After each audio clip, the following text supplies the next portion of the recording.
তো হ্যালো বন্ধুরা, আজকে আমরা এমন একটা গল্পের ব্যাপারে জানতে চলেছি যে গল্পটি আপনাদেরকে অনেক আনন্দ দিতে চলেছে। কারণ এটা একটা মেয়ে একটা ছেলের ওপর উড়ে এসে জুড়ে বসে জোর করে ভালোবাসার গল্প, তাও আবার সেটা প্রাকৃতিক দিক থেকে। তো চলেন গল্পটি শুরু করা যাক। গল্পটির শুরুতেই আমরা একদম প্রথমে আমাদের গল্পের হিরো জিনকে দেখতে পাই।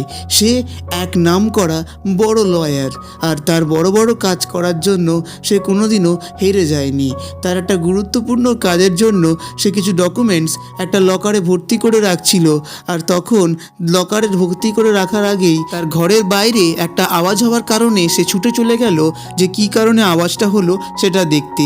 কিন্তু ইতিমধ্যেই একটা জায়গা থেকে এক নারী উঠে চলে আসে, অর্থাৎ এক নারী একটা জায়গায় প্রথমে বসবাস করত, আর সেখান থেকে আদর্শ হিসাবে শিক্ষা নিত। আর সেই শিক্ষায় অর্থাৎ সেই গ্রামে সেই নারীটি কুংফু শিখত তার মাস্টার চ্যাংয়ের কাছে।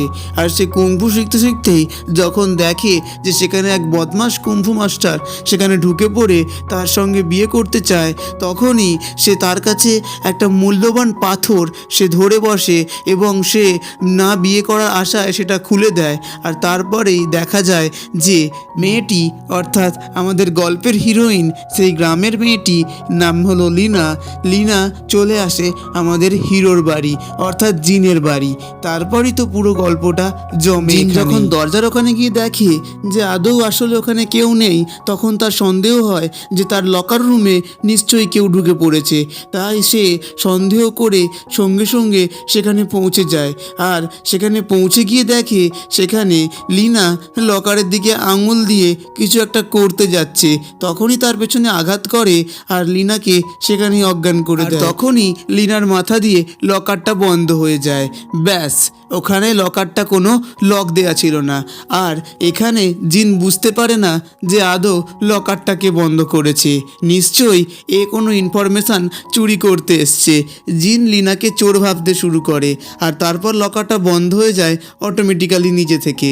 এরপর সেই অজ্ঞান লিনাকে নিয়ে জিন চলে যায় হসপিটালে। তার আগের সিচুয়েশানে দেখা যায় যে এই মেয়েটি কি করে চলে আসে সেই জায়গাটায় চলে আসার গল্পটি সেখানে দেখানো হবে। কারণ সেখানে যখন একটা দুষ্টু কুংফু মাস্টার চলে আসে, তখন লিনাকে তার সঙ্গে বিয়ে দেওয়ার জন্য তারা চেষ্টা করে। আর তখন লিনা সেই বিয়েতে মত না থাকায় লিনা অনেক মারপিট করে, এবং মারপিট করার শেষ প্রান্তে একদম যখন কিছু করতে পারে না, তখনই সে ওই একটা পাথর খুলে বসে। আর সেই পাথরটা খোলার পরেই সে দেখে একটা আলো ফুটে ওঠে আর চমৎকার হয়ে যায়, আর সে পড়ে থাকে জিনের বাড়ি। আর এটাই হলো লিনা আর জিনের সম্পর্ক, প্রাকৃতিক সম্পর্ক। লিনার চোখ খোলে, আর লিনা চোখ খুলে দেখে যে সে একটা হসপিটালে আছে। তার পাশেই দাঁড়িয়ে আছে জিন। জিনের মনে এখন একটাই প্রশ্ন যে তুমি এখানে কি করে এলে আর কিভাবে এলে। লিনা তো তার প্রশ্নের উত্তর দিল যে আমি এখানে জানি না কিভাবে এসেছি, কিন্তু আমি একটা পাথর খোলাতে তোমার বাড়ি চলে এসেছি। আমার কোনো দোষ নেই, আর আমি এখানে কিছু চুরি করতে আসিনি। কিন্তু জিন বারবার একই কথা বলে যে তুমি কোথা থেকে এসছো সেটা বলো, আর লকারের লকটা অবশ্যই খুলে দাও। আমি আমার লকারের লকটা খুলে দিলেই তোমাকে ছেড়ে দেবো। তখন জিন আরও রেগে যায়, আর লিনা তাকে বলে যে আমার জামা প্যান্টটা কে খুলেছে। এবার লিনা আরও বেশি রেগে যায়, বলে যে তোমাদের মধ্যে আমার এই যে ড্রেসটা চেঞ্জ কে করেছে? তোমাদের সাহস তো বড় কম নয় যে একটা মেয়ের ড্রেস তোমরা চেঞ্জ করে ফেলেছো। এই বলে লিনা আরও বেশি রেগে যায়। আর লিনা যখন রাগে তখন তার কাছে জানে সে কুম্ফু জানে, আর লিনা বলের মতন কিছু জিনিস জিনের বন্ধুর দিকে ছুঁড়ে মারে, আর বারবার ছুঁড়ে মেরে আঘাত করার চেষ্টা করে। জিজ্ঞেস করতে চাইছে যে আমার ড্রেস কে চেঞ্জ করেছে। যতক্ষণ না কেউ বলতে চাইছিল ততক্ষণ তাদের ছুঁড়ে মারতে চাইছিল। তাই জিনের বন্ধু তাকে নিয়ে পালিয়ে যায়, বলে এই মেয়েটি সাংঘাতিক আছে। তখন ডাক্তারবাবু হাত তুলে বলে যে তোমার ড্রেস কেউ চেঞ্জ করেনি, আমাদের এখান থেকে মেয়েরাই চেঞ্জ করে দিয়েছে, তুমি সম্পূর্ণ নিরাপদেই ছিলে।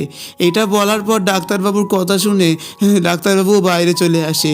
ডাক্তারবাবু বাইরে এসে বলে যে এই মেয়েটির একটা শর্ট টাইম মেমোরি লস হয়েছে, আর এই লসটা খুবই ভয়ানক লস। এখন একটু রিকভারি হতে সময় লাগবে। যতক্ষণ না পুরোপুরি সুস্থ হচ্ছে ততক্ষণ পর্যন্ত সে পেছন দিকে অর্থাৎ তার অতীতের দিকে একদমই ফিরে যেতে পারবে না, তাই একটু হলেও অনেকটাই সময় লাগবে। এটা বলার পর ডক্টর আরও কিছু বলে, আর কিছু ওষুধের ব্যাপারেও বলে যেটা খাওয়ানোর জন্য। আর এই জিনিসটা একটু রিকভারি হওয়ার জন্য সময় লাগে, তাই ধৈর্য ধরতে হবে জিনকে আর জিনের বন্ধুকে। জিন জানে যে তার একটা ইম্পর্টেন্ট কেস ফাইল এই লিনার কারণেই সেই আইডিটা লক হয়ে গেছে, কিন্তু জিন এটুকু কনফার্ম নয় যে লিনা যে তার বাড়িতে প্রবেশ করেছে কি কারণ আর কি মন্তব্যে। তাই জিন লিনাকে নিয়ে তার বাড়ি চলে আসে, কিন্তু বাড়ি আসার আগে যে তার কিছু একটা জিনিস বুঝতে পারে জিনের কার দেখে, যে অতীতেও এরকম একটা পেন্টিং সে দেখেছে। মানে সে যেহেতু অন্য জায়গা থেকে চলে এসছে তাই একটু হলেও সে অনেক কিছু আন্দাজ করছে। আর সে বলে পাশের গাড়িটা এত বড়, তোমার গাড়িটা এত ছোট, তার মানে নিশ্চয়ই তুমি খুব গরিব। কারণ লিনা ওই সব জিনিস নিয়ে মাপজোপ করে লোকগুলোকে কথাবার্তা বলে, কারণ লিনা হলো ব্যাড ডেটেড আর সে অত কিছু জানেই না এখনকার দুনিয়ার সম্পর্কে। তাই লিনা যা পারে তাই বলে দেয়। লিনা জানতো না যে গাড়িতে বসলে সিট বেল্ট লাগাতে হয়, তাই জিন হট করে উঠে গিয়ে সিট বেল্ট লাগিয়ে দেয় এবং গজগজ করতে থাকে যে আমার লকারটা কি হবে। এরপর আর কি, জিনের বন্ধু যখন তার গ্র্যান্ডপার ব্যাপারে দেখায় তখন লিনা সে পেপারটা কেড়ে নিয়ে বলে এই তো এটাই আমার গুরু, এর কাছ থেকে আমি শিক্ষা নিয়েছি। কিন্তু জিন হাত থেকে পেপারটা কেড়ে নিয়ে বলে ভাট বকো না, আর মাথায় বেশি বকো না, তোমার মাথা খারাপ হয়ে যাবে। তখন লিনা জিনকে ধরে জড়াজড়ি করে বলতে থাকে যে আমার গুরুকে আমার কাছে ফিরিয়ে দাও, আমি আমার গুরুকে খুঁজতেই এখানে এসেছি, আমার গুরুকে পেয়ে গেলে আমি শান্তিতে থাকতে পারবো। তখন জিনের বন্ধু জিনকে টেনে নিয়ে কথা বলতে থাকে যে এর মাথায় সত্যি খারাপ আছে বন্ধু, তুই একটু সাবধানে থাকিস একে নিয়ে। তখন লিনা আর জিন একটা বিষয় নিয়ে কথা বলছিল, যে বিষয়টা হচ্ছিল লিনার সেই গুরুদেবকে নিয়ে। আর বারবার জিন বলতে থাকে যে ওটা তোমার গুরুদেব নয়, ওটা আমার দাদু হয়, আমার গ্র্যান্ডপা, আমার নিজস্ব গ্র্যান্ডপা। আমার নিজস্ব গ্র্যান্ডপার শরীর খারাপ হওয়ার কারণেই আমি হসপিটালে ভর্তি করেছি। কিন্তু লিনা একটার পর একটা প্রশ্ন তাকে জিজ্ঞেস করতেই থাকে যে তোমার দাদু কী কারণে হসপিটালে ভর্তি হয়েছে। কিন্তু জিন তখন লিনার ড্রেসের দিকে হাত দিতে যায়, কারণ জিন বুঝতেই পেরেছিল যে লিনা নামের মেয়েটি ড্রেস পরার কোনো সেন্স জানে না। আর লিনা সেটাকে উল্টো পাল্টা ভেবে জিনকে ওখানেই প্যাদাই করে দেয়। তারপর জিন দেখে যে লিনা সেই লকারটির ওপর একদম তীক্ষ্ণ দৃষ্টিতে চেয়ে আছে। জিন বুঝতে পারে যে লিনা নিশ্চয়ই কোনো একটা ফন্দি হেঁটে এসছে, হয়তো সে কোনো ক্লার্ক থেকে মোটা টাকা নিয়ে আমার কাছে নাটক করছে। জিন তখন লিনার ওপর রেগে যায় আর জিজ্ঞেস করে আমার লকারের পাসওয়ার্ডটা বললে আমাকে শান্তি দাও। কিন্তু জিনের বন্ধু তাকে ওখান থেকে সরিয়ে এনে ফুসফুস করে বলতে থাকে যে এত মাথা গরম করিস না বন্ধু, বুঝতেই পারছি তো short time memory loss, memory যখন ফিরে আসবে তখন ঠিক আমরা আমাদের লকারের ডিস্টার্ব এবং সব জিনিস পেয়ে যাব। ডিস্টার্ব বলতে আর এক জিনিস বোঝায়, যেটা হচ্ছে বিভিন্ন ধরনের কঠিন ডকুমেন্টস, যে ডকুমেন্টসগুলো সহজে গঠন করলে একটা শক্তিশালী এভিডেন্স পাওয়া যায়। তবে যাই হোক, পরের সিন বদলে দেখা যায় যে জিন ভালোভাবে লিনাকে জিজ্ঞেস করছে যে তুমি এখানে কিভাবে এলে, কিভাবে বা এলে, আর আমার দরজা জানলা বন্ধ করা সত্ত্বেও তুমি কিভাবে প্রবেশ করলে সেটা আমাকে একটু খুলে বলো, আমি যাতে একটু ভালোভাবে তোমার উপর ট্রাস্ট করতে পারি। যদিও আমার ওপর তোমার কোনো বিশ্বাস বলে মনে হচ্ছে না। এটা বলার পর লিনা বলে যে আমি অ্যাকচুয়ালি উড়ে উড়ে চলে এসেছি, আমি থাকতাম অন্য জায়গায়, অন্য একটা গ্রামে, যে গ্রামে আমি কুংফু শিখতাম। আর সেই গ্রামে আমার নিজের গুরু ছিল, সেই গুরুকে আমি খুঁজে পাচ্ছি না, আমার গুরু হারিয়ে গেছে। সেই একই কথা বলতে থাকে আর জিন তার এই কথাগুলো শুনে খুবই বিরক্ত বোধ করে, কারণ এগুলো কি কোনো মানুষ কখনো বিশ্বাস করতে পারে এখনকার জামানায়, যে কারোর গুরু হারিয়ে গেছে আর সে গুরুটাকে খুঁজতে খুঁজতে এখানে চলে এসছে, তাও আবার তার গুরুটা আপনার গ্র্যান্ডপার মতন দেখতে। এটা বলার পর লিনা সেখান থেকে ছুটে বেরিয়ে যায়, কোনো কারণ ছাড়াই ছুটে বেরিয়ে যায়। আর তখন জিনও তার পেছন পেছন ছোটে, একটা কাপ নিয়ে গিয়ে দেখে যে সে তার বাথরুমে কুমোর থেকে জল তুলে কাপে করে তাকে দিচ্ছে, বলে আপনি একটু এটা খেয়ে শান্ত হন। আর জিন এটা দেখে ভাবে যে কোনো মানুষকে এখান থেকে জল দেয়, ও একটু আমি কিন্তু খাবো না। আর বলে তুমি আমার নতুন দামি কাপটাকেও নষ্ট করলে, এর দাম কিন্তু অনেক, তুমি ফালতু কোনো জিনিস না বুঝে এখানে চলে এসছো, আর তোমাকে দেখে আমার খুব রাগ ধরছে। আমি তোমার থেকে লকারের পাসওয়ার্ডটা জানার পরই বিদায় দেবো, আর তুমি অবশ্য আমাকেও মুক্তি দিও। এটা বলার পর একটা নতুন জানালা খোলে, আর সে জানালাটা অটোমেটিক বন্ধ হয়ে যায়। এইগুলো দেখে লিনা একদমই চমকে যাচ্ছিল। আর এই পুরো বাড়িটাই তো অটোমেটিক সিস্টেম, সব কিছুই অটোমেটিক হয়, লাইট, পাখা, জানলা, দরজা সব কিছু একদম সময় টু সময়। আর এটা লিনার কাছে একদমই নতুন, যেহেতু লিনা এইসব জিনিস দেখে বা কাজ করে একদমই অভ্যস্ত নয়। তবে যাই হোক, লিনা বড্ড খুশি হয়েছে এইসব জিনিস দেখার পর। তারপর লিনা নিচে নেমে পড়ে, আর এখানে লিনা আর জিন মারপিট শুরু করে দেয়। জিন বারবার বলতে থাকে, তুমি এভাবে আমাকে বিরক্ত করো না, আমার মাথা পুরো ছারখার হয়ে যাচ্ছে, আগুন জ্বলে উঠেছে আমার মাথায় তোমার জ্বালায়। আর এটা বলার পর জিন তাকে মুখ চাপা দিয়ে থাকতে বলে সারাক্ষণ, আর লিনার জিনের আঙুল কামড়ে দিয়ে ছুটে পালায়। জিন এইসব জিনিস থেকে একদমই হাঁপিয়ে উঠেছিল। সে রেগে মেগে কয়েকটা ওষুধ খেয়ে নেয়, আর তার বন্ধুকে কল করে বলে, ভাই আমি এখানে একদমই অসুস্থ বোধ করছি, মানে মনে হয় এটা আমি আমার বাড়িতে নয় পাগলা গারদে বসবাস করছি। আমি কোনো রকমে এই মেয়েটার কাছ থেকে লকারের পাসওয়ার্ড পেলেই মুক্তি দিয়ে দেবো একে। ততক্ষণে লিনার কাছে জিনের গার্লফ্রেন্ড এসে উপস্থিত হয়, আর লিনা দেখে যে নিশ্চয়ই এটা জিনের গার্লফ্রেন্ড, আমি কিন্তু জিনকে কখনোই অন্য কারোর হতে দেবো না। এটা ভাবার পর সে দেখে যে এই মেয়েটা এত ছোট ছোট ড্রেস কেন পড়েছে, আদৌ কি এ গরিব মানুষ নাকি এর জামা কাপড় অভাব পড়েছে। এটা বলার পরে সে জিজ্ঞেস করে যে তুমি এখানে কি করছো। সে বলে, আমি এখানে আমার দাদুকে, অর্থাৎ আপনার বয়ফ্রেন্ডের দাদু আমার ওস্তাদ হয়, সেই গুরুকে খুঁজতে এসেছি। আর আপনি কি করতে এসছেন? তখন জিনের গার্লফ্রেন্ড বলে, আমি জিনের গার্লফ্রেন্ড হই। লিনা এটা শুনে ভাবে, ও আপনি ওর গার্লফ্রেন্ড হন, আচ্ছা আমি বুঝতেই পেরেছি, তাই জন্য ভাবি যে এত ছেঁড়া ছেঁড়া জামা প্যান্ট কেন পরেছেন। এভাবে লিনা আরও অনেক কথা বলতে থাকে জিনের গার্লফ্রেন্ডকে। আর জিনের গার্লফ্রেন্ড বলে, তোমাকে অত কথা বলার আমার কোনো দরকারই নেই, আমি আমার জিনের সাথে কথা বলবো, তুমি কি আমার সাথে কথা বলার? একদম চুপ করে থাকতে পারো না? আমি দেখেই বুঝতে পারছি তোমার মাথা নিশ্চয়ই খারাপ হয়ে গেছে। এরমভাবে যখন জিনের গার্লফ্রেন্ড লিনাকে অপমান করতে থাকে, তখন লিনা সহ্য না হয়ে জিনের গার্লফ্রেন্ডকেই চত্থাপ্পড় মেরে দেয়, আর বলে যে নিজের অকাতে নিজে থাকো, আমার ওপর কোনো কথা বলতে আসবে না। এটা বলার পর দুজন মিলেই মারপিট আরম্ভ করে ফেলে। আর লিনা যেহেতু কুংফু মাস্টারে একদম খুব ভালোভাবে এক্সপার্ট, তাই বারবারই জিনের গার্লফ্রেন্ডকে মার খেয়ে নিচে ফেলে দিচ্ছিল। এসব আওয়াজ টাওয়াজ হওয়া দেখে জিন ছুটে আসে আর বলে, কি হয়েছে, তুমি হঠাৎ এখানে? তখন জিনের গার্লফ্রেন্ড কাঁদতে কাঁদতে বলে, দেখো জিন আমাকে শুধু মধু মেরেছে। তখন জিন তাকে হাতে করে তুলে বলে যে তুমি কোনো দরকার ছাড়া এখানে কোনোদিনও এসো না, ঠিক আছে? পরে দরকার করলে কল করে নিও। এরপর লিনার হাত ধরে সেখান থেকে নিয়ে চলে যায়। তখন জিনের গার্লফ্রেন্ড মনে মনে ভাবতে শুরু করে যে বুঝতেই পারছি আমি তোমাকে অন্য কারোর হতে দেবো না। এটা বলে সে মনে মনে অনেক রাগ পুষতে থাকে। তারপর রাত্রি হয়ে যায়। তখন লিনা নিচে নেমে আসে, নিচে নেমে এসে অনেক ড্রিঙ্ক করে ফেলে না বুঝেই, যেটা জিন বসে বসে করছিল। তারপর জিন যখন বাথরুমে থাকে তখন লিনা সেখানে চলে আসে আর বাথরুমে বাঁদরাপোনা শুরু করে দেয় ড্রিঙ্ক করার পরে। সে বলতে থাকে যে আমি আমার গুরুকে খুঁজে পাচ্ছি না, শুধুমাত্র তোমার জন্য এখানে, আমি তোমার জন্যই আমার গুরুকে খুঁজে পাচ্ছি না, আমি আমার গুরুকে খুঁজে নিতে চাই। আমার গুরু আমার জন্য সবথেকে বড় আদর্শ, আর সেই আমার কাছে অনেক বড়। এসব আলফাল বকতে থাকে, জিনের গায়ের ওপর উঠে পড়ে, আর জিন এসব সহ্য করতে থাকে ড্রিঙ্কস করার পরেই। আর লিনা বারবার বলে একই কথা, বেশি কথা বলবে না, আমি আমার গুরুকে নিয়ে তবে এখান থেকে যাব।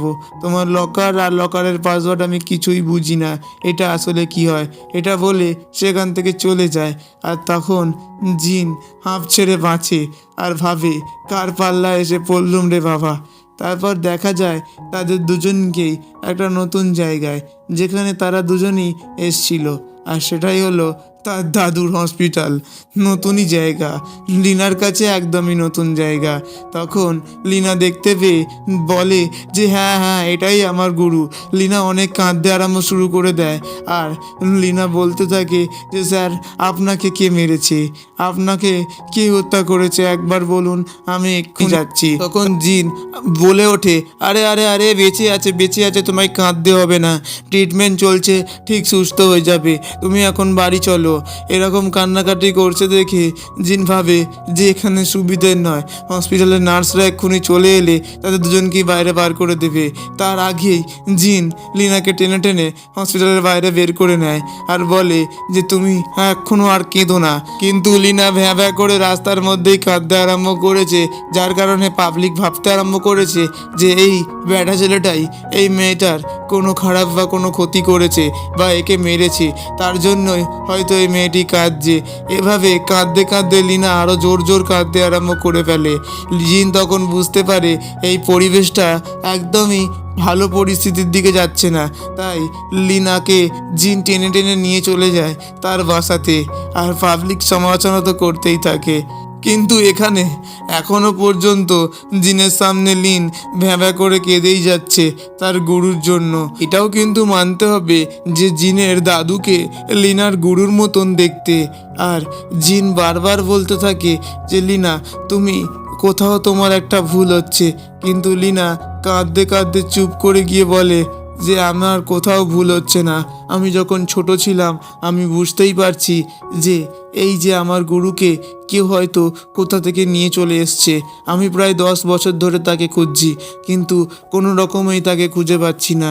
এইসব কথা ভেবে জিনকে বলে, আর জিন বলে যে তোমার কোথাও একটা ভুল হচ্ছে, যেটা তুমি আমাকেও বলতে পারছো না। কিন্তু একটা জিনিস ভেবে দেখো, এটা আমার গ্র্যান্ডপা হয়, কখনোই তোমার। এইরকম কথাবার্তা চলতে চলতেই জিনের গার্লফ্রেন্ড সেখানে উপস্থিত হয় একটা নতুন ড্রেস পরে, আর জিনের গার্লফ্রেন্ড সেখানে লিনার কাছে এসে ক্ষমা চাইতে থাকে আর বলে যে আমার সেদিনকে অনেক বড় ভুল হয়েছিল, আমাকে ক্ষমা করে দিও লিনা, আমি বুঝতে পারিনি যে তুমি এখানে তোমার গুরুকে খুঁজতে এসছো, আমরা আজকে থেকে দুজনেই বন্ধু। এ বলে লিনা বলে যে ঠিক আছে, কোনো অসুবিধা নেই, তোমার ভুল তুমি নিজেই বুঝতে পেরেছো। এটা বলে তারা সেখানে খাবার অর্ডার করে, আর লিনা বলে যে ঠিক আছে, আমি তোমাকে মাফ করে দিলাম। আর এটা বলার সঙ্গে সঙ্গে জিন ওখানে উঠে দাঁড়ায়, আর জিনের গার্লফ্রেন্ডও উঠে দাঁড়িয়ে তার সঙ্গে কিছু পার্সোনাল কথা বলে। আর কথা বলতে বলতে হঠাৎ করে জিনের গার্লফ্রেন্ড বলে ওঠে, আজকে আমি লিনাকে নিয়ে আজকে পুরো শহরটাকে ঘুরে দেখাবো যে আসলে শহরে কি কি আছে। আর বুঝতেই পারছেন আপনারাও যে এখানে জিনের গার্লফ্রেন্ডের মাথায় বুদ্ধি এঁটে ফেলেছে যে লিনার প্রতিশোধটা অবশ্যই তুলে নেবে। এ বলে লিনাকে নিয়ে জিনের গার্লফ্রেন্ড অনেক বন্দুক নিয়ে চলে আসে রাস্তার মধ্যে, আর তখন তাকে নিয়ে তারা কি করবে তো বুঝতেই পারছে। লিনা তো একদমই নতুন এইসব শহরে, সে কিছুই জানতো না মল শপিং এইসব ব্যাপারে। আর এভাবে যখন তারা ঘুরতে থাকে তখন জিনের গার্লফ্রেন্ড লিনাকে ছোটোখাটো ড্রেস পরিয়ে একটা নতুন বারে নিয়ে যাওয়ার চেষ্টা করে, যে বারে গিয়ে লিনাকে সেখানেই বিক্রি করে দেওয়ার চেষ্টা করতে থাকে। তাই তারা তাকে এই ছোট ছোট ড্রেস পরতে বলে, আর লিনা বলে যে আমি এই ড্রেসটা পরে একদমই কমফর্ট ফিল করছি না। তখনই জিনের গার্লফ্রেন্ড বলে, তাতে কি হয়েছে, আমরাও তো এরকমই ড্রেসই পরি, তুমি নয় আজকে পরো। এটা বলে তারা সবাই ওই রকম ছোট ড্রেস পরে একটা বারে আসে, আর সব ছোট ছোট ছেলে থেকে শুরু করে গুন্ডাগুলো তার দিকে দেখতে আরম্ভ করে। আর লিনা বলে যে আমার দিকে কেন এরা দেখছে। এটা বলে জিনের গার্লফ্রেন্ডকে যখন কিন্তু বোধ করে, তখনই জিনের গার্লফ্রেন্ড বলে, ছেলেরা দেখবে না তো মেয়েরা দেখবে নাকি তোমার দিকে। এটা কথা বলার পরে জিনের গার্লফ্রেন্ড লিনাকে বলে যে কোনো অসুবিধা নেই, আমরা তো আছি তোমার সঙ্গে। এটা বলার পরে জিনের গার্লফ্রেন্ড এত চালাক, তাকে প্রচুর পরিমাণে ড্রিঙ্কস করিয়ে দেয়, যায়। আর এত পরিমাণে ড্রিঙ্কস করানোর ফলে তার মাথাটাও ঘুরে গিয়ে সে সেই নীল জলের নেশায় মত্ত হয়ে যায় আর পুরো একদম পাগল হয়ে ওঠে।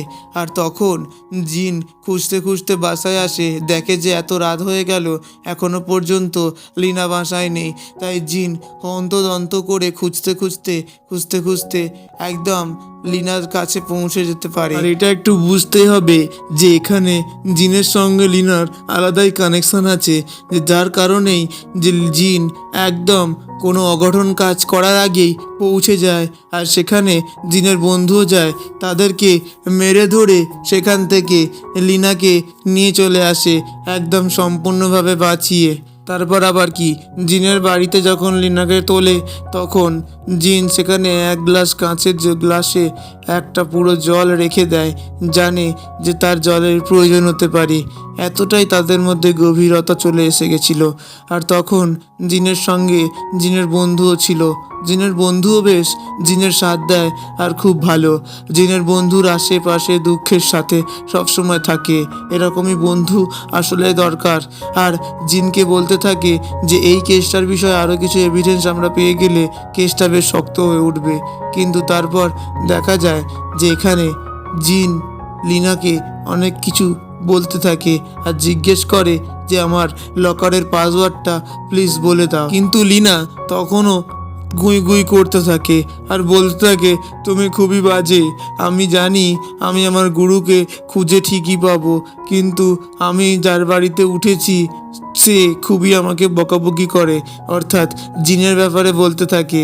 আর জিনের ব্যাপারে এইসব কথা সে ড্রিঙ্কস করেই বলে যে আমি তার কাছে একদমই খারাপ আর সে আমাকে খারাপই মনে করে, এরকম বলতে থাকে। আর বলে যে আমার জীবনে কেন এরকম জিনিসটাই আমার সঙ্গে ঘটে। এসব কথা বলতে বলতে জিন একদম তার কাছ থেকে মায়ার জড়িত থাকার থেকে সে দূরে চলে আসে, কারণ সে বুঝতেই পারছিল যে আর একটু হলেই লিনার কথার মায়ার জালে জিন জড়িয়ে পড়বে। তাই একটু উঠে পড়ে বসে জিনও ভাবতে শুরু করে ভগবানের কীরকম মিলন। তারপর আবার কি, তারপর জিন সেখানে লিনার জন্য নাস্তা রেডি করছিল। আর জিন নেমে এসে সেই নাস্তাটাকে উপভোগ করার সঙ্গে সঙ্গে বলছিল আপনাকে অনেক বড় ধন্যবাদ, আপনি যদি তখন সেই জায়গাতে না থাকতেন তাহলে অন্তত ওই ছেলেগুলো আমার সঙ্গে অনেক বড় বড় খারাপ কাজ করে নিত আর আমি কোনোভাবেই টের পেতাম না। আর এটা বলার পরে বলে যে আমি আপনার জন্য কি করতে পারি আপনি আমাকে অবশ্যই বলবেন, আপনার এই ঋণ আমি শোধ করতে চাই। আপনি আমাকে প্রতিদিন এরমভাবে খাবার বানিয়ে দেন, অবশ্য আপনাকে আজকে বেশ ধন্যবাদ। এভাবে সে বলে আর বলে যে অতি অবশ্যই আমি আপনাকে আপনার জন্য হেল্প করব যতটুকু দরকার পড়ে। জিন লিনাকে হাতে করে একটা ফোনও গিফট করে আর এই ফোনটা লিনার কাছেই রাখতে বলে যে তার বিপদে আপদে একটা কল আর মেসেজে অবশ্যই অনেকটা হেল্প করবে। এরকম কথা কাটাকাটি চলতে থাকে। আর জিন লিনাকে বলে যে আমার এখানে লকারের পাসওয়ার্ডটা তুমি বলে দিলেই আমি তোমার থেকে আমি মুক্তি চাইবো আর আমি এখান থেকে বেরোতে চাই। কিন্তু লিনা একটু মনমরা হয়ে বলে যে আমি তো তোমাকে মুক্তি হতে দেব না। এই কথাটা সে মনে মনেই বলতে থাকে। তারপর সেই লকারের একটা জোর সাইরেন বাজতে থাকে আর জিন ছুটে ওপর থেকে নিচে নেমে পড়ে আর দেখে যে ওখানে লিনা উপস্থিত আর এই লকারটিতে সে কিছু করতে গেছিল। আর লিনা খুব জোর ভয় পেয়ে গেছিল, তাই জিন কোনো কারণ ছাড়াই তাকে বুকের দিকে জড়িয়ে নেয়। আর জিন বসে বসে ভাবতে আরম্ভ করে সে কি করতে আমার কাছে হঠাৎ দেখা করেছে, আদৌ সে কি আমার কোনো শত্রু নাকি আমাকে কোনো খারাপ কাজ করিয়ে নেওয়ার জন্য এসছে, আমি কিছুই বুঝতে পারছি না। কিন্তু আমাকে তো আমার এই কেসটা জিততে হবে।